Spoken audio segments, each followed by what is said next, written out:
I always love when I have guests join me in-house today, and they are two very special people. We have William and Carri Myers. They are the founders of Load the Bar Foundation, which is in memory of their daughter, Claire, and they have been up to some good things with the foundation and recently even had announced some scholarships and more. So welcome.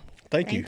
I know this is a tough topic to talk about how your organization actually got founded and created, but I think it's in a loving memory, and I think it's a good thing that you guys chose to do it this way. So either one, William or Carri, just sort of tell us a little bit about your daughter and about Claire and how you decided to start Load the Bar.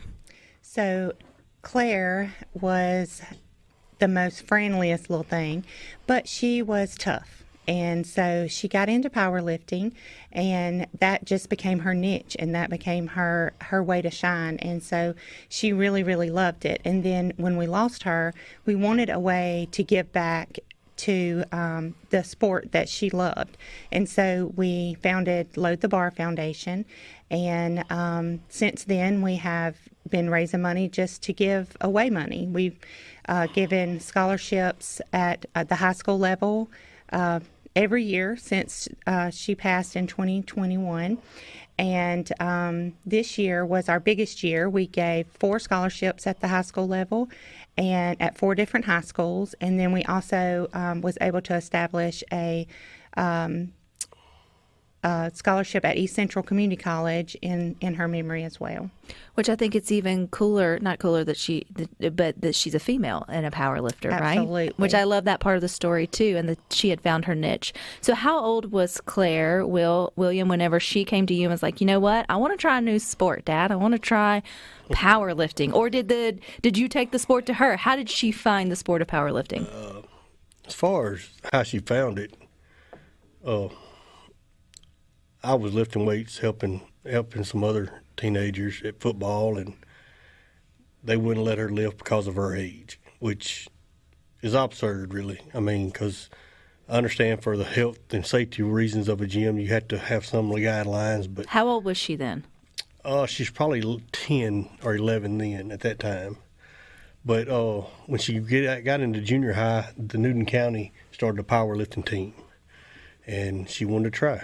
So she tried out, and she loved it. And then from there, of course, the family gym that we go to, the Family Fitness there in Philadelphia, the owner of it, Jay Gomillion, he had a girls powerlifting team for the APA. And he asked her to come lift for him, and it just went from there. It's just, anybody who knows that sport, if you get the bug, you get the bug, yeah, right? And it's once you get it, you can't get rid of it. I mean, you'll always lift. You'll find yourself inserting yourself into that atmosphere somewhere. So as Mom, when she came to you, Carri, and was like, Mom, I want to be a power lifter, was that like shocking to you? Did you encourage it? Did you have any sort of like, oh, maybe not? Well, I encouraged it because, she was built like a linebacker. I mean, she wasn't big by any means, but her shoulders, and she was stout. And, we have 4 daughters, and we raised them to be whatever they wanted to be. And so when she come with that, it was not a surprise because they knew that whatever they wanted to do, we were going to support them. And so she didn't like cheerleading. She played soccer as well. She didn't like cheerleading or the typical girly sports. And so we was like, okay, here we go. And I feel like even then, because that would have been back in, she passed in 21. So when did she get into powerlifting? 2017, 2018 maybe? No, about 2015. Oh, so a little bit sooner than that. Yeah, because her first APA meet was in 2016, I believe. Yeah. Because I feel like we're in a moment where more girls are finding the sport of powerlifting or weightlifting. Maybe not as much as they could. That's why one reason we're raising a little bit of awareness today. But it does feel like it's getting a little more out there in terms of high schools. Because I think back, William, to like back in my day, right? 20 years ago, though, I know there was a powerlifting team at our high school, but I don't recall any females doing it. Has it always been just kind of male-sided? It's always. From in the past, it's always been male-sided. Even if you can look back past even powerlifting, even in bodybuilding, it was more male side, more towards the males than females. And with powerlifting, especially in the high school levels, it's one of those that the stereotypical, oh, I'll bulk up and I won't be that cheerleader form. Well, science has proven wrong. Science has proven all forms of athletes need strength training.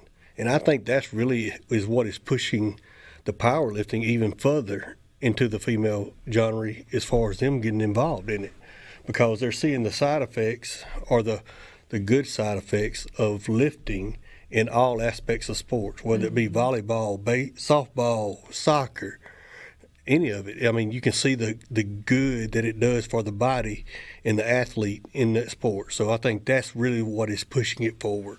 Well, in all sports, in just about all sports, to be better, you've got to pull more, push more. So pull, Right. pull, and that's your powerlifting is that.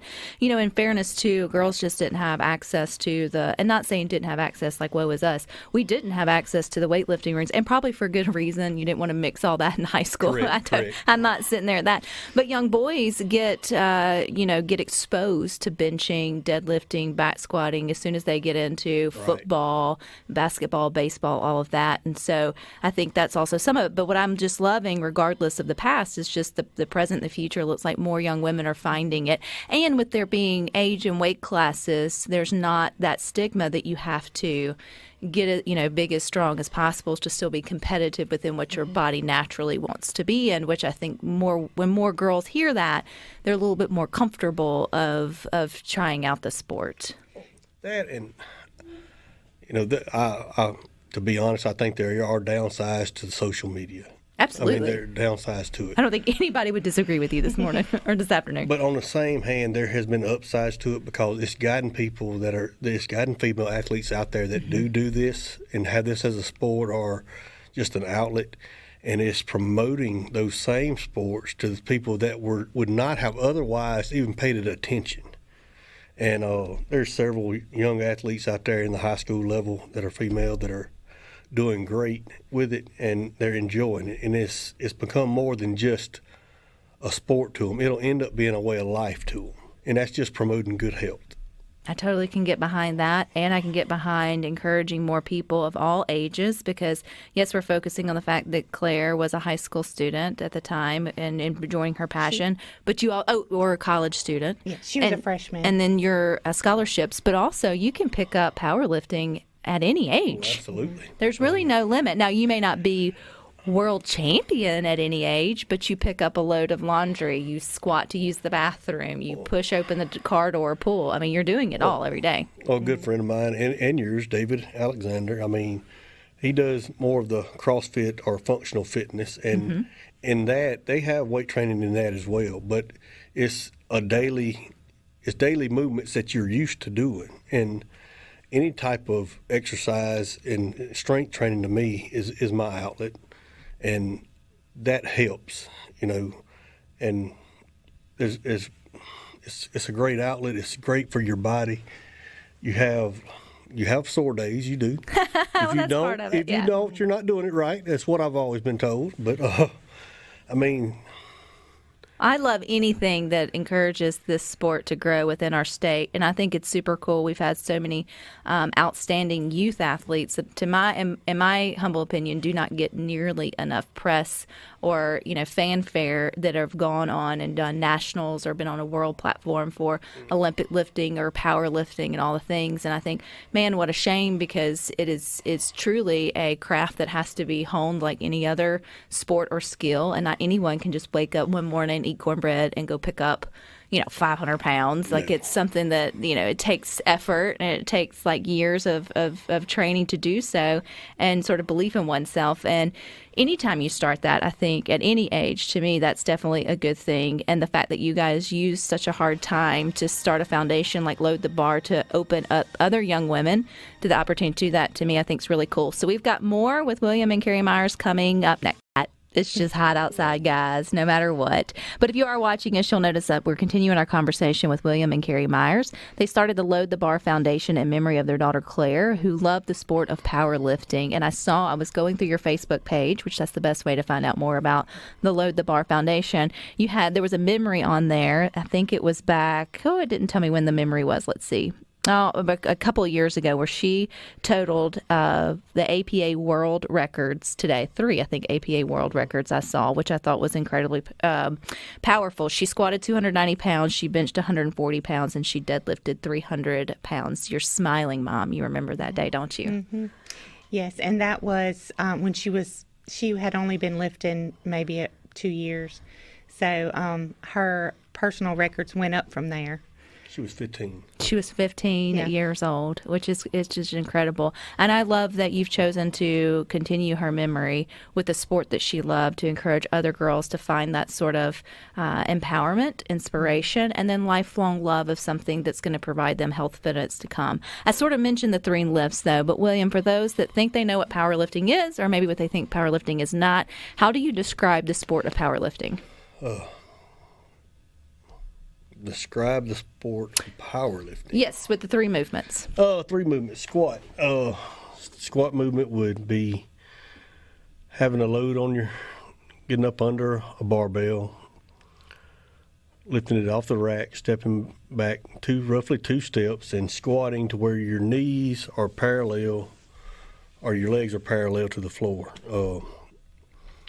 And what you're looking for is your bottom of your butt would be to be actually lower than the crease in your leg. That's a good squat. And then back up. Back up. That's a good squat. I mean, if you get down, you gotta get back up. That's right. As far as bench, is same thing with a barbell. You're laying on a bench. You can have a slight curve or arch in your back. Your feet have to be firmly on the floor. You want your shoulder blades touching the bench as far as the bench itself, and you're pressing up, you're lowering the bar to your chest, and then you're pressing the weight, and you're racking it, and it's just a test of basically. Do you have to rack it for it to count? Re-rack it? It depends on what would you call that, discipline you're using. Mm-hmm. Just curious. APA, they'll say rack. High school, they usually say rack. USPA, I'm not sure they have. I think once you press it, you can rack it automatically. So it just depends what discipline you're going by as far as rules. Regardless, you have to get it off your chest and have full extension, control. And control. Yes. Yeah. And it can't be wobbly or one side up and one side coming up. It has to be even. I got halfway there. Yeah. But and then deadlift is taking the bar in your hand and trying to lift the world. Lift the world, pull it off the ground. That's how I look at it. It's and the one thing about iron, and we joke about this at the gym, with people around that are in the gym, iron don't lie. It's going to tell the truth. You can say you can do it, but when you get under or it over you, if you can't do it, it ain't going to lie. It ain't going to let you do it. And the heaviest weights in the gym are the 2.5s. I'll agree with that. 2.5 pounds is a lot of weight. 2.5 pounds is a lot of weight. One goes up like butter. You add 2.5 pounds, and you're like, "What happened? Was that 25 pounds?" Yeah. No, I totally agree. Which is why, if you've listened to Good Things for any length of time, I love the sport of weightlifting in any form or fashion, and particularly when it comes to ladies.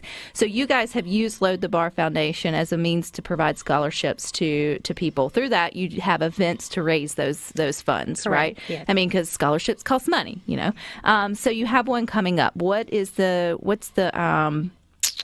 meet that's coming up? So April the 12th is a non-sanctioned, so it is strictly fundraiser. We are using APA standards, and so we have, I think, 39 signed up so Really? far. What's the age class, or what's the age groups, or is it all youngins? It's from 13 to whatever. To whatever. I love it.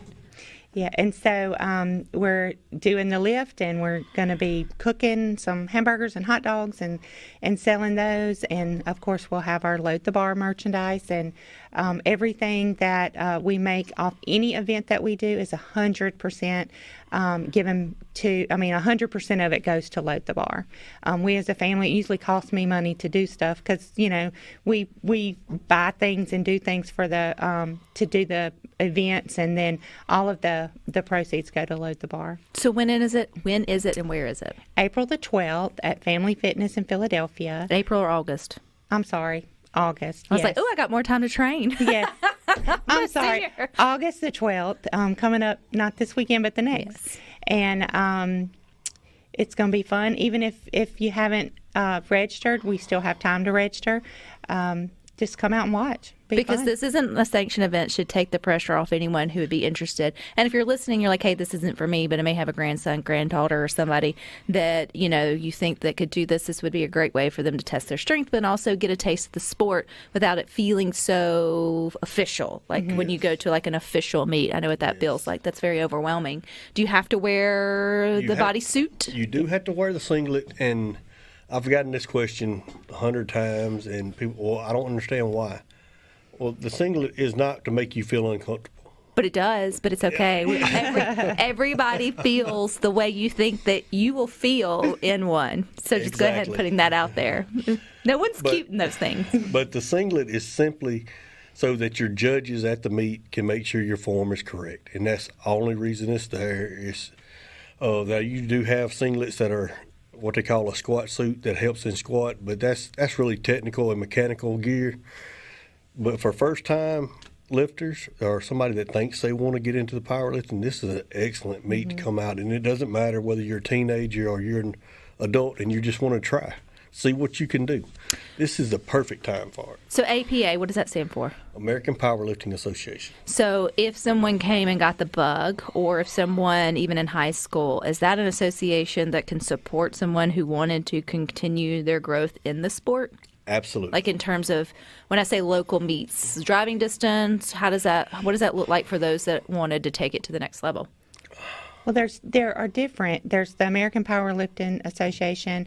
They have them all over the country. There's several in this state that we travel to with Claire. And then there's the USPA, there's the UPSA, there's a whole bunch of them. And so it depends on which, one they want to join. And each of them are associations. So you join, you're a member, you compete in their events. And there's state associations. So Yes. like you can join the Mississippi APA, which is part of the national APA, but you have to get, it's like, well, this state is where the states mainly you'll compete in is Mississippi. And if you join the USPA, then you'll mainly compete in the Mississippi one, unless you choose to compete outside of the state. And that's always available. And in order to go to your bigger platforms with this sport, you have to gain so many points from your state to get in line for your nationals or your worlds and so forth. What season is powerlifting in? Like in school, in the term, we're fixing to start school. Some have already started back. Is it a fall sport, spring sport, winter sport? It's usually from around Winter, spring. Winter, spring sort of thing. Sort of people. January to April. Because I want people to be encouraged to have their kids ask if they're interested in it. If you've got, and I've always said, people have always asked, like, and I'm like, if you have the itch, it's for you. Right? Like, if you're sitting here listening to this and going, ain't no way, and you know what, it's just not my thing. One, I would say, come meet me at the gym for just a little while, and you just hadn't had the right taste of it. But there's some that are sitting there going, I've always wanted to try that, or that sounds really cool, or I watch the girls do it and they look real powerful, and I want that confidence, but I'm scared. If it's just a little bit of fear that's keeping you from trying out the high school powerlifting team, or to sort of go to your local gym and give it a try, then I would say, just try it once, or come out and watch, right? Yes. And then because you may be missing out. Gosh, I wish I found it in my after I had my first. She's almost 11, so like maybe 8 years ago. I would give anything to have found this 20 years ago. And I want to tell you something about the powerlifting community. They are so nice and they're so supportive because, when you're out there lifting, you're not competing against everybody. You're competing against yourself. Mm-hmm. And so, but everybody is so welcoming and everybody is, they cheer you on whether you're in their weight class or not. And so that's one thing that Claire really loved about the whole community of powerlifting is everybody is so cool and nice, and they push everybody to do their best. To do their best, yeah. To load their bar. To load their bar. And if they want more information on Load the Bar, where do they go? Load the Bar Foundation at Facebook All righty. We have a Facebook Thank you page. so much for coming and sharing a little Claire story and Load the Bar. I hope someone signs up. If they do and you heard it on here, let me know because I will. I'll be excited. All right, you Thank guys you. stick with us. We got more for you coming up next.